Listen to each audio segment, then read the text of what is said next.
La première chose, je voudrais vous raconter le début de mon aventure.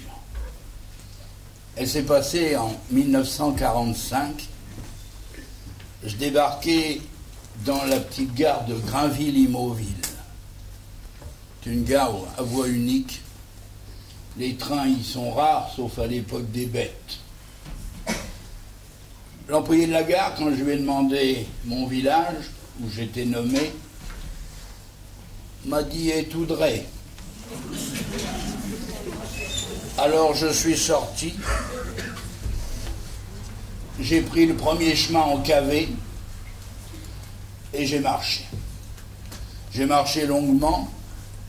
Remarquez, je dois vous dire que si j'avais été vraiment cauchois, j'arrivais du Havre, c'est pas un cauchois, un gars du Havre, naturellement je me serais méfié.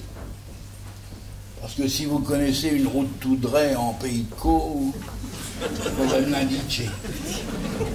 Alors j'ai marché, puis il y avait deux fossés très hauts de chaque côté de la route qui me barraient le paysage. Sauf de temps en temps où il y avait une barrière ou un chemin de terre.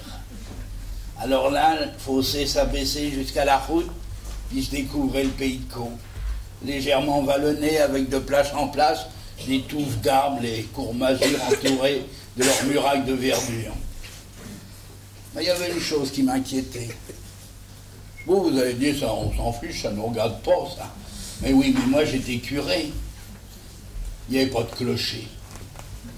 Un curé sans clocher, c'est un curé perdu.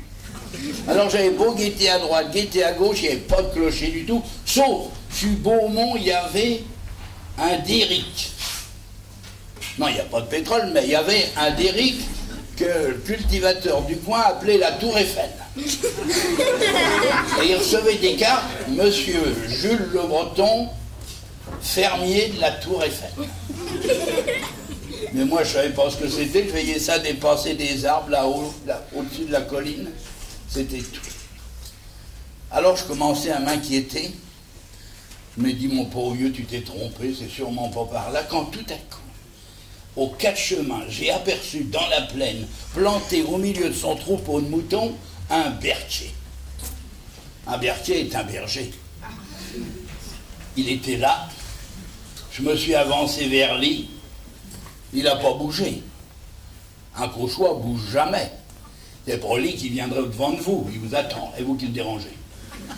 Alors je suis approché. Puis je lui ai dit, pardon mon brave, va-t-on sous Beaumont? Il n'a pas bougé, il n'a pas répondu. Je me suis dit, il est peut-être dur de la feuille. Alors je lui ai dit un peu plus fort, va-t-on sous Beaumont? Il n'a pas bougé non plus. Je me suis demandé pourquoi, maintenant je sais. Après 40 ans, on sait beaucoup de choses. C'est que le cauchois, avant de répondre, il réfléchit. Il calcule. Il se dit combien peu de mots je vais dire pour pas en dire trop, pour pas m'engager. Voyez-vous? Alors il m'a dit simplement, comme un juron, une sabotaille. Une sabotaille est une marche en sabot, ça signifiait que c'était pas loin. Naturellement, je le remercie, c'était mon premier paroissien. Et puis, je reprends ma petite valise, c'était une valise en carton, vous savez, dans laquelle ma mère avait mis mon bréviaire calé avec des tartines, pour le repas de midi. Elle avait ficelé tout ça, il la ficelle de papier, était la guerre, qui venait de finir. Alors j'allais partir. Quand le gars se ravise, il me dit, tiens, dites donc vous là, seriez-il point nouveau tué de votre tour? Ah, j'ai dit, oui mon brave, je suis nouveau prêtre de la paroisse. Oh ben, on va vous dire une chose. Métier de tuer, métier de berquer, et deux métiers foutus. Alors, l'évêque qui connaissait le diocèse m'avait dit que je serais bien reçu. Ce fut vrai 10 jours plus tard. 10 jours plus tard, c'était l'installation. Alors ça, l'église était pleine. Je vous dis, entre nous, sans méchanceté, que avec des cauchois, il ne faut pas grand monde pour remplir un banc. Mais enfin, l'église était pleine. L'église était pleine, les stalles étaient pleines, la sacristie, à la sacristie, on attendait.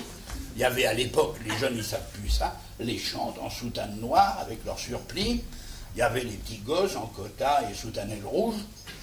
Tout le monde attendait dans le silence, parce qu'il y avait de la discipline. Puis mais j'étais le nouveau curé, il ne savait pas si j'étais dû ou si j'étais mou. Voilà, il faisait gaffe. Et puis on attendait le doyen, parce que le doyen, c'est lui qui installait les curés. Un doyen, c'était quelque chose à cette époque-là. Et il avait le droit au camail avec un petit de violet, puis la peau de lapin, voyez-vous, la blanche. Ça vous fait un homme, une chose comme ça. Il arrivait, puis il chantonnait, voyez-vous, il disait pas bonjour, il disait « Ah, comment ça va, bonjour, bien, etc. » Il serrait la main à tout le monde, il donnait l'impression qu'il connaissait tout le monde, il connaissait personne, mais les gens étaient contents, il dit bah, « Il m'a dit bonjour, bah, mais... » Et puis après, là, Georges, qui était le sacristain, a ouvert le grand placard, celui où il y a les chapes. Les chapes randeurs, vous savez, pour les fêtes. Il a sorti la plus belle, oui, mais cette chape, elles étaient faites pour des épaules de cauchois. Mais je venais du Havre, j'avais fait 4 ans de sana, 4 ans de séminaire, puis il y avait eu la guerre, je pesais 42 kilos. Une mi-portion de curé, quoi. Quand ils m'ont fourré la chape sur les épaules, j'ai bien senti que ça glissait, alors j'ai joué l'arlésienne. Là, il y a eu le tatouage, pof, on est rentré. L'harmonium a joué, vous savez, l'harmonium en campagne, c'est important, vous savez, c'est le fond musical. Ça fait les pédales, voyez-vous. Pour être mélomane, pour entendre la musique. Et puis là, on est rentré, je suis arrivé au pied de l'hôtel avec le doyen, puis mes clergeaux. J'ai fait la genuflexion.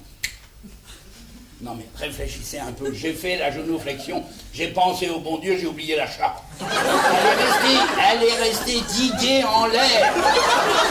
Je suis descendu dedans, c'est en remontant que j'ai fait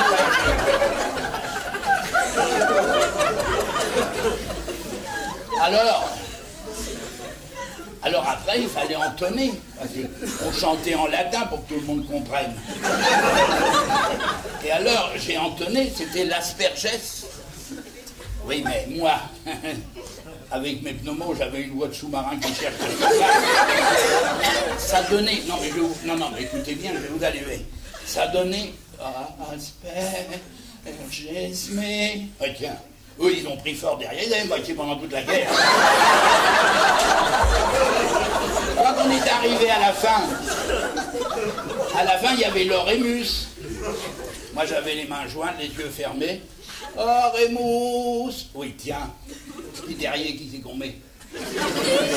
Naturellement, les séminaires, c'est comme les écoles, on n'apprend jamais ce qui est utile. Alors, forcément, je restais avec mon orémus en l'air, mais derrière, il n'y avait plus rien. Alors, les yeux fermés, comme ça, pieusement, j'appelais clergeau parce que sur la marche, il y avait un carton pour dépanner celui qui était en panne, un aide-mémoire, si vous voulez. Alors, j'appelais le carton, mon petit. Rien qui venait. Alors, à la fin, j'ai ouvert les yeux. J'ai vu mon petit clergeau, il était rouge comme une pivoine. Il s'agitait dans sa soutane comme ça.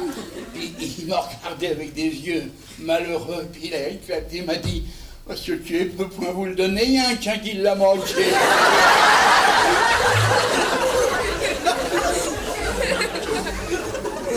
Alors ça a été ma messe d'installation. Alors, à la sortie,